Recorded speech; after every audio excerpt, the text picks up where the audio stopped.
প্রতিবার যাওয়ার আগে কিন্তু আমি বলি যে এইভাবে চলবা, ছাদে উঠবা না, পানিতে বেশি সাঁতার জানো না যেহেতু। কিন্তু কালকে কি যেন মানে ভুলে গেলাম, আল্লাহ ভুলিয়ে দিল।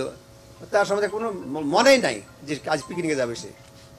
পরে যাই হোক, আমি আর আমার ওয়াইফ আবার ওই বাজার দিয়ে গেলাম, যাতে যেতে সদর হাসপাতালের সামনে যখন গেছি, তখন একটা টেলিফোন আসলো।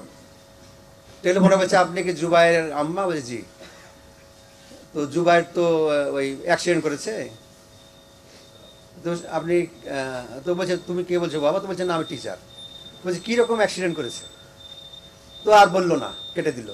সৎ চরিত্র ছিল, আমার যত জানি, কোনো দিকে কোনো খেয়াল থাকতো না, নামাজি ছিল। এই আপনারা যাক, অনেক কথা হলো। আপনাদের এই মুরারিপুরে কম আসছে, তবে ওই ফিল্ডে যে খেলাধুলা করতো যেহেতু, তো কারো শরীরে কোনো যে ঝামেলা ঝুঁকি হয়ে থাকে, কারো তার আচরণে ঝামেলা হবে না, আচরণে যদি কেউ ক্ষুব্ধ হয়ে থাকেন বা খারাপ মনে হয়, তাহলে পরে আপনারা তাকে করে দিন, ক্ষমা করে দিন। এটা তো আমরা চাই না, কারণ সে যাচ্ছিল একটা শিক্ষা সফরে। আমি মিডিয়ার ভাইদের দৃষ্টি আকর্ষণ করবো যে শিক্ষা সফর যে আইইউটি ইউনিভার্সিটি, আপনারা সবাই জানেন বাংলাদেশের মধ্যে সে মানে ইন্টারন্যাশনাল ইউনিভার্সিটি হিসেবে স্থান পেয়েছে।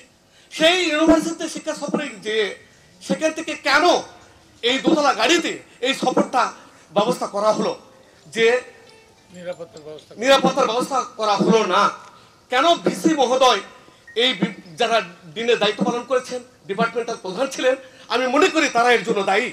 এই দোতলা গাড়িগুলো আমরা জানি ঢাকায় থেকেছে, ঢাকায় জনসাধারণ চলে, হ্যাঁ পরিত্যক্ত। এই গাড়িগুলো তো কখনো এই এই সফর, শিক্ষা সফর, এটা তো পাটের একটা অংশ, এখানে যাওয়ার জন্য উপযোগী নয়। এটা কেন? আমি চাই এটার যথাযথ ব্যবস্থা হোক। আজকে শুধু এই ঝরে যাওয়া সাকিবের জন্য বলছি না, আগামী প্রজন্মের জন্য বলছি।